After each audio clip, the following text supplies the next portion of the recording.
भाई की हत्या का बदला लेने के लिए कैफे संचालक अविनाश भुसारी को शूट आउट करने वाली हिरणवार गैंग के टारगेट दूसरे अपराधी थे। हिरणवार गैंग का सूत्रधार बंटी पांड्रा बूढ़ी बस्ती से 14 अप्रैल को बाबा साहब आम्बेडकर की जयंती पर निकलने वाली रैली में प्रतिद्वंदी अपराधियों का शूट आउट करने वाले थे। यदि शूट आउट होता तो बेगुनाह लोगों की भी जान जा सकती थी। इसके बाद हालात पर काबू पाना मुश्किल हो सकता था। क्राइम ब्रांच ने अविनाश भुसारी की हत्या के सूत्रधार बंटी उर्फ शैलिश उर्फ बंटी विनोद हिरणवार उम्र 31 वर्ष, उसके भाई अंकित हिरणवार, साथी शिबू यादव, आदर्श उर्फ गोटियावाल के और रोहित उर्फ भिक्कू मेश्राम काटीपुरा निवासी को गिरफ्तार किया है। उनसे पूछताछ के बाद क्राइम ब्रांच के डीसीपी ने कार्रवाई की जानकारी दी। बंटी बाबू ने साथियों की मदद से 14 अप्रैल की रात अविनाश की हत्या की थी। इसमें लिप्त नाबालिग सहित 5 आरोपियों को पहले ही गिरफ्तार किया गया है। बंटी बाबू और अन्य आरोपी चकमा दे रहे थे। वो हत्या के बाद भंडारा, डोंगरगढ़, दुर्ग, कोलकाता, विशाखापट्टनम तथा तिरुपति होते हुए बल्लारशाह पहुंचे थे। बल्लारशाह से ट्रेन में डोंगरगढ़ जा रहे थे। नवेगांव स्टेशन से पहले पुलिस को देखकर बंटी बाबू चलती ट्रेन से कूद गए थे। पुलिस ने जानकारी दी कि उन्होंने महल के ऑटो चालक साजिद से 1 माह पूर्व 3 माउजर और उत्तर प्रदेश से 20 गोलियां खरीदी थी। अम्बेडकर जयंती पर प्रवेश गुप्ता व अन्य युवक पांड्रा बोड़ी से रैली निकालते हैं। इसमें प्रवेश और भांबोड़े पूरे समय रहते। उनकी पवन हत्याकांड में भूमिका है, लेकिन गुप्ता को बंटी की योजना का 2-3 दिन पूर्व पता चलते ही वो भांबोड़े के साथ छुप गया। उनके नहीं मिलने से बंटी बाबू साथियों के साथ उन्हें धर्मपेट में रात में ढूंढ रहे थे। उन्हें अविनाश आइस गोला खाता दिखा। बंटी बाबू को एक वेटर से पता चला था कि अविनाश को अवि ने पवन की हत्या किए जाने का पहले से बताया था। इस खुन्नस में बंटी बाबू ने अविनाश की हत्या की। बंटी ने उसे 4 गोलियां मारी। पवन बाबू का सगा भाई था, इसलिए बंटी के बाद बाबू ने भी 2 फायर किए। बहरहाल पुलिस इस घटना में तफ्तीश कर रही है। धीरज हिरणवार जो ह्याचा बाप आहे, अंकित हिरणवारचा किंवा ज्याला उर्फ बाबू हिरणवार, ह्याचा बाप व्याजानी काम करतो। काही लोकांचे त्याच्यामधले जबाब घेऊन त्याच्यामध्ये आपल्याला असं निष्पन्न झालं की हा काम करतोय म्हणून, तर त्यामध्ये आपण सावकारी ऍक्ट प्रमाणे देखील गुन्हा दाखल करून त्याच्यावरती कारवाई करणार आहे। त्याचा तपास सुरू आहे। सुरुवातीला आपल्याला हस्तगत झालेले आहेत आधार कार्ड, त्यामुळे प्रायमा फेसी आपल्याकडे आधार कार्ड प्राप्त झालेत।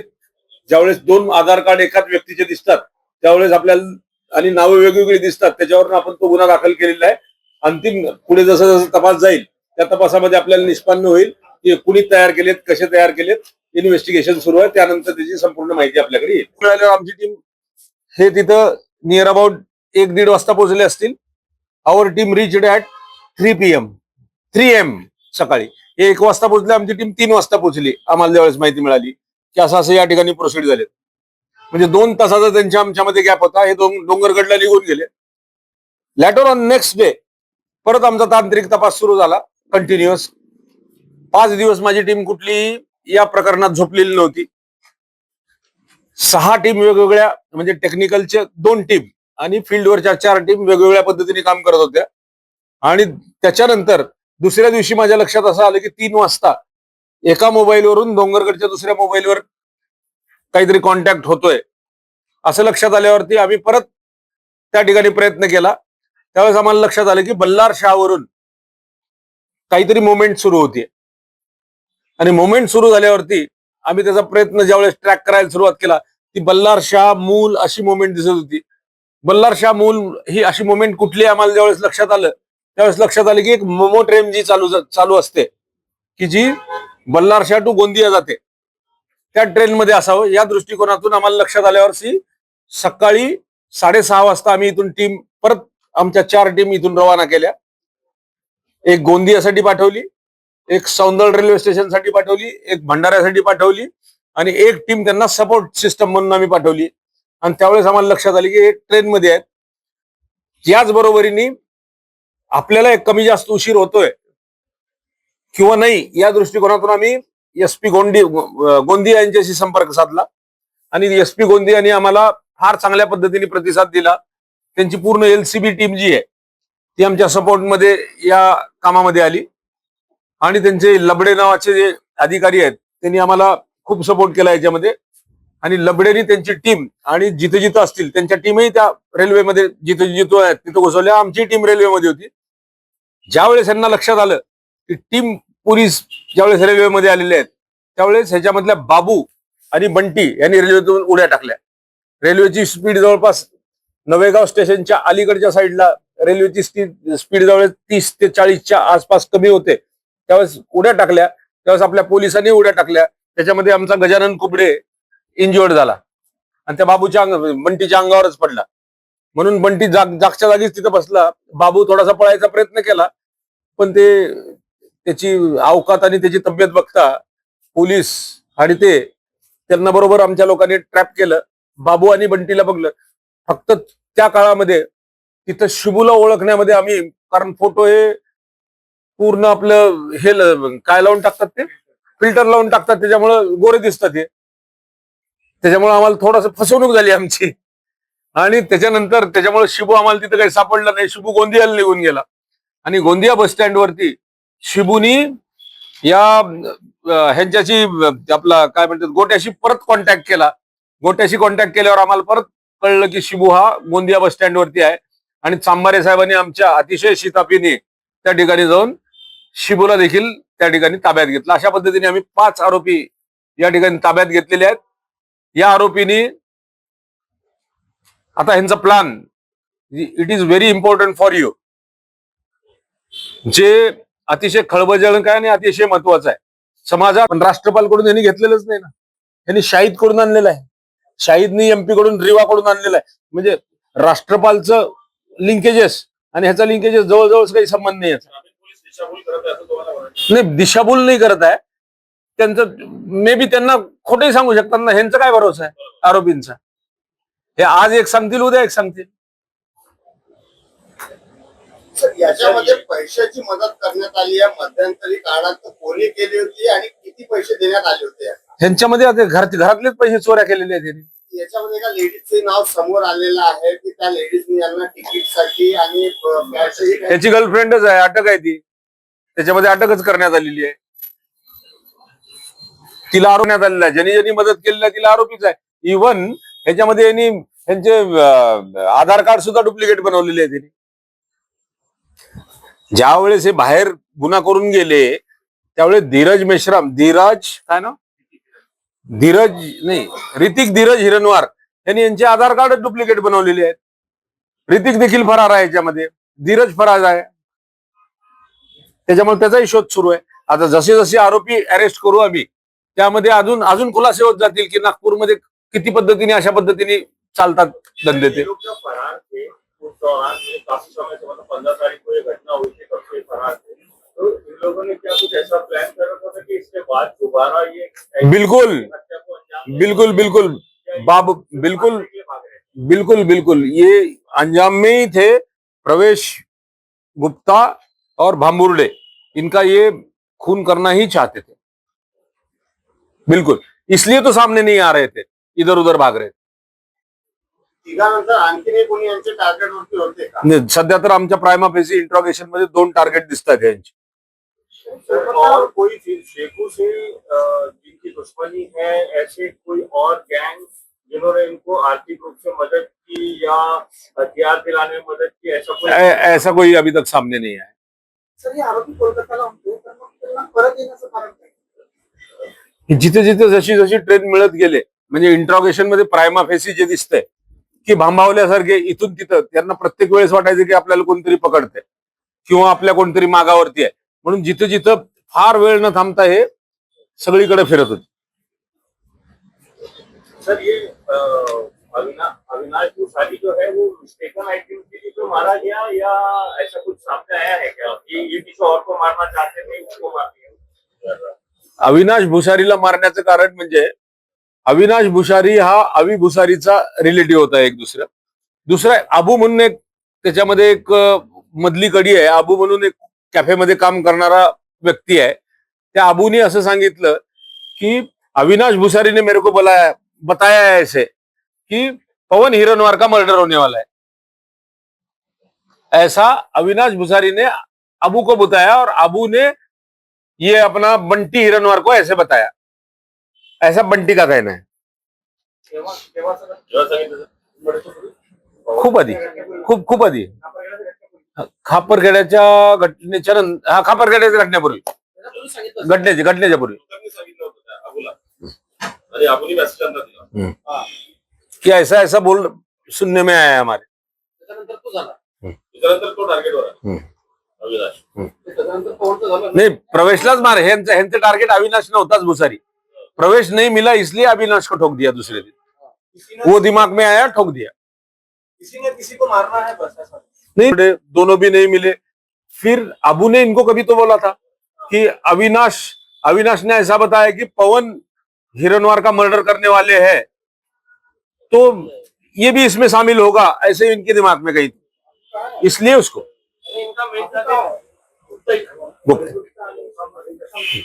दिनांक 15/4/2025 रोजी अंबाझरी पोलीस स्टेशन येथे CR नंबर 200/2025 कलम 103(1) 3(5) भारतीय न्याय संहिता सहकलम 325 आर्म्स ऍक्ट याच्या अन्वय दाखल झाला होता. त्यामध्ये अविनाश भुसारी सोशा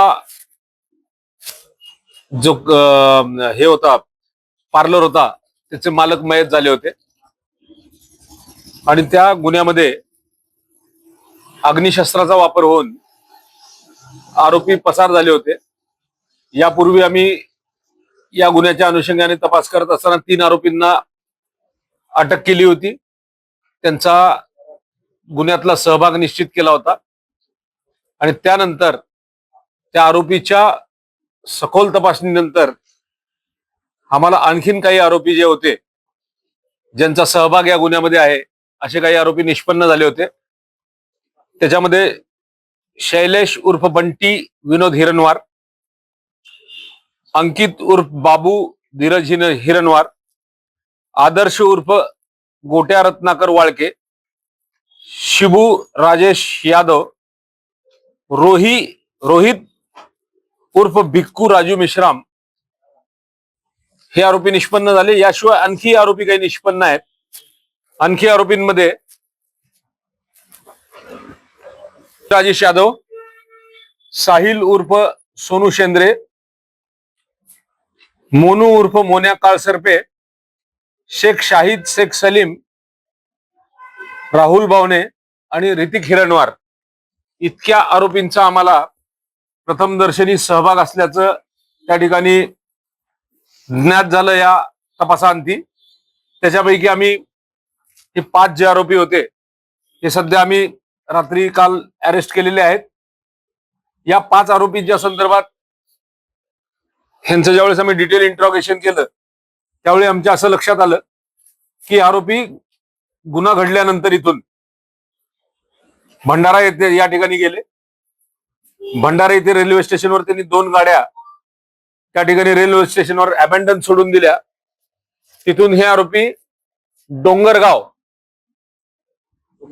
डोंगरगड या ठिकाणी गेले. डोंगरगडवरून 1 दिवस मुक्काम केल्यानंतर हे आरोपी परत त्या ठिकाणी आमगाव या ठिकाणी आले. आमगाव या ठिकाणी येऊन त्यातला एक रोहित मुरके नावाचा आरोपी होता ज्याला आपण यापूर्वी अरेस्ट केलं होतं आदल्या दिवशी. त्या रोहित मुरकेचे कोणी नातेवाईक होते. त्या नातेवाईकाकडे जाऊन 1 दिवस मुक्काम म्हणजे 2-3 तास मुक्काम करून त्या ठिकाणी त्यांनी कपडे चेंज केले तिथं. तिथून परत हे आरोपी परत दुर्ग या ठिकाणी गेले. दुर्गवरून कलकत्ता या ठिकाणी गेले. कलकत्त्यावरून हे आरोपी परत दुर्गला आले. दुर्गवरून विशाखापट्टणम या ठिकाणी गेले. विशाखापट्टणम म्हणून तिरुपती या ठिकाणी गेले. तिरुपतीवरून बल्लारशाह या ठिकाणी आले. या सगळ्या प्रवासामध्ये आरोपींच्या आम्ही तांत्रिक तपास कायम करत होतो. आरोपींनी 2, 3, 4 मोबाईल वेगवेगळे यूज केले आणि ह्या सगळ्या तपासामध्ये सिम कार्ड देखील 1, 3, 4 यूज केलेले होते. आरोपीचे सिम कार्ड आणि आरोपीचे मोबाईल हे सातत्याने बदलत असल्यामुळं आरोपींचा स्ट्रेस करणं थोडंसं त्या सुरुवातीच्या कालखंडामध्ये आम्हाला अवघड गेलं. परंतु नंतर आम्ही स्ट्रेस केल्यानंतर ह्या सगळ्या तांत्रिक तपासानंतर आम्हाला लक्षात आलं की आरोपींचे मोबाईल आणि सिम कार्ड सातत्याने बदलत आहेत. पण वेगवेगळ्या मोबाईलमध्ये आणि वेगवेगळ्या ज्या 3, 4, 5 सिम कार्ड आहेत या अनुषंगाने ज्यावेळेस तपास केला आम्हाला लक्षात आलं की आरोपी बल्लारशाह येथे आलेले आहेत. आणि दिनांक म्हणजे काल यांना परवादीच्या दिवशी रात्री आम्हाला लक्षात आलं की काही आरोपी त्याच्यातले म्हणजे जो सिम कार्ड चालू होता तो आरोपी नागपूर या ठिकाणी येत आहे. नागपूर या ठिकाणी आम्ही रेल्वे स्टेशनवरती ट्रॅप लावला. जवळपास आमच्या 5 टीम आणि 50 अधिकारी, म्हणजे 5 अधिकारी प्लस 50 कर्मचारी रेल्वे स्टेशन आणि पूर्ण आजनीपर्यंतचा परिसर आम्ही कव्हर केलेला होता या सगळ्यामध्ये. पण दुर्दैवाने त्याच वेळेस गोरखपूर एक्सप्रेस त्या ठिकाणी आली आणि गोरखपूर एक्सप्रेस आल्यामुळे केरला एक्सप्रेस थांबली. आणि केरला एक्सप्रेस थांबल्यानंतर यामधला असणारा गोट्या रत्नाकर वाळके आणि भिक्खू राजू मेश्राम हे पूर्वीच उतरले. म्हणजे आजनी आणि खापरी याच्या दरम्यान ही गाडी थांबल्यामुळं हे उतरून त्या ठिकाणी गेले आणि आमचं मिशन फेल गेलं. त्याच्यानंतर हे आरोपी फुटाळा ठिकाणी आले. फुटाळा आल्यावर त्यांच्या एक मित्रांना त्यांनी एकत्र घेतलं, मित्रांना बोलवून घेतलं तिथं, which is unknown to us facts, but we are in the search of them. आमच्या टीम सगळ्या कुठं आहेत काय नाही यांच्या मागावरच होत्या. ह्यांनी त्यांच्या मित्रांना बोलवून घेतलं तिथं. मित्रांना बोलवून घेऊन त्याच्यामधल्या एका माणसाला धमकी देऊन यांनी तिथून पळ काढण्याचा प्रयत्न केला. गाडीवर बसले, एक मोटरसायकल घेतली आणि मोटरसायकल घेऊन हे सगळे आरोपी इंदोरा चौकात गेले. इंदोरा चौकात टॅनच्या गोळ्या घेतल्या एका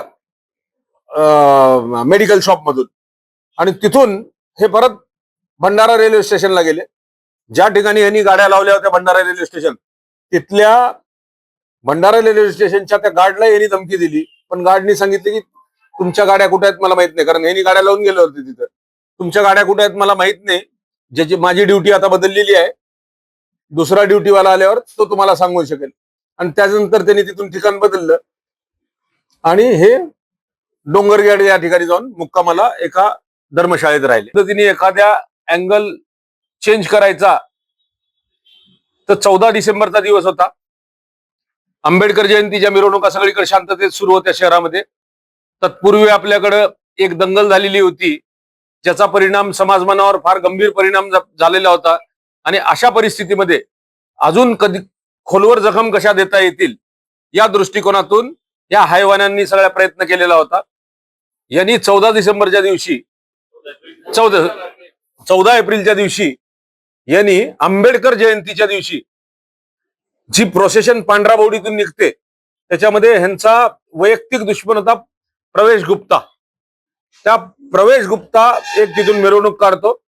त्या प्रवेश गुप्ताच्या मिरवणुकीमध्ये जाणीवपूर्वक गोळीबार करणे आणि त्यामधून सर्व शहरामध्ये कशा पद्धतीने हाक माजवता येईल असा ह्यांचा मूळ प्रयत्न होता, जेणेकरून की समाजामध्ये एक प्रकारची धुळी निर्माण होईल.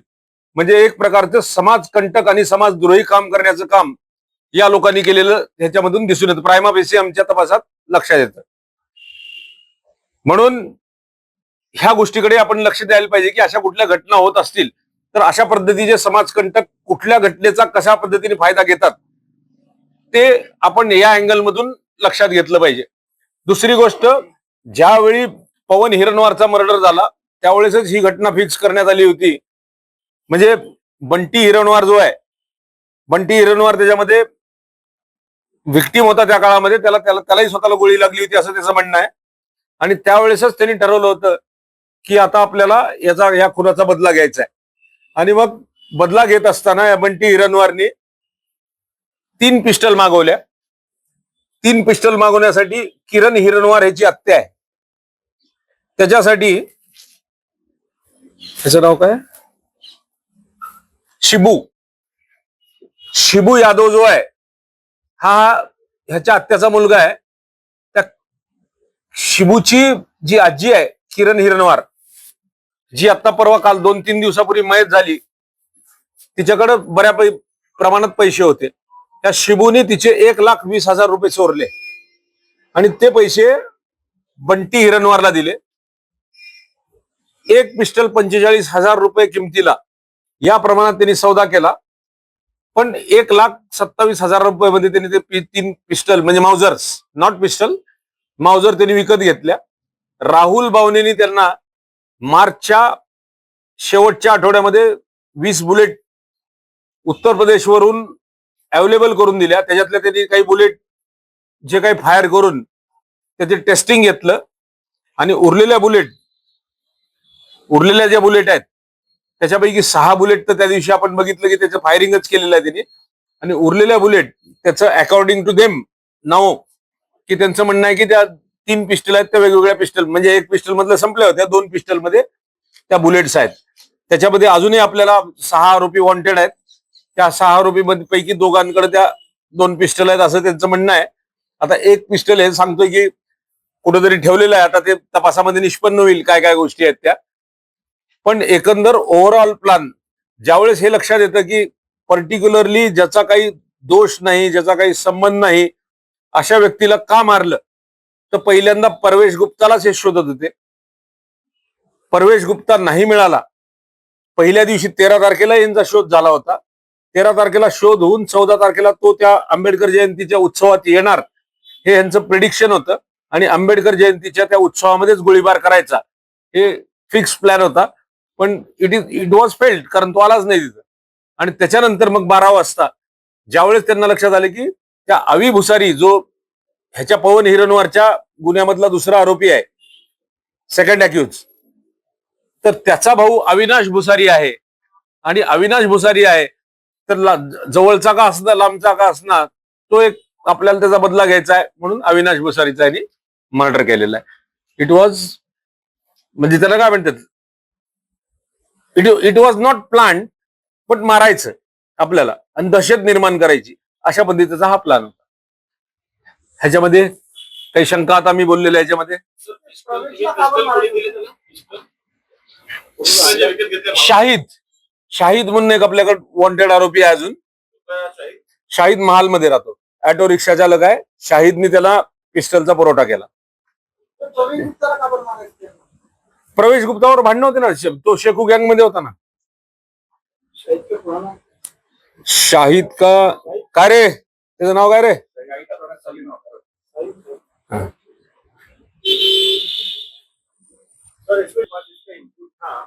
उसके बावजूद, और ये बंटी जो है ये काकीपुरा में घूमता था, आता था बीच बीच में, इसका भी इनको पुलिस के पास था. 3 पिस्टल इन्होंने खरीदे हैं, कुछ कारतूस का इंतजार कर रहे हैं मिलने का. नाही, ह्यांचे घराच्या धडक्या झाल्या ना त्या काळात. यांनी घरात, सांगतो ना मी तुम्हाला, हे बंटी हिरनवार ज्या दिवशी बाहेर आला जेलमधून मोका रिलीज, त्याच्यानंतर युनिट 2 मध्ये आणून बंटी हिरनवारला पूर्ण हिदायत दिली गेली होती. बंटी हिरनवारच्या कमीत कमी 5 घरझडत्या झाल्या असतील. त्यांना माहित होतं ना पोलीस यांच्या मागावर आहे, उनको परफेक्ट मालूम था.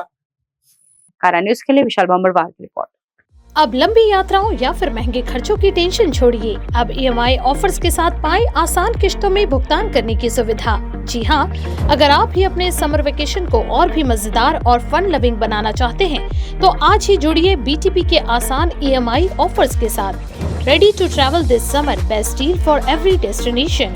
लेह लद्दाख, सिक्किम, कश्मीर, शिमला, मनाली, दुबई, वह भी 25% डिस्काउंट के साथ. तो इंतजार किस बात का, आज ही BTP के EMI ऑफर्स का लाभ उठाएं और अपने सफर को बनाएं आरामदायक एवं सुविधाजनक. अधिक जानकारी के लिए संपर्क करें 532A Bharat travel point private limited, Hanuman Nagar, Tukdoji square, Nagpur. Toll free number 1800209099. Landline 0712666786.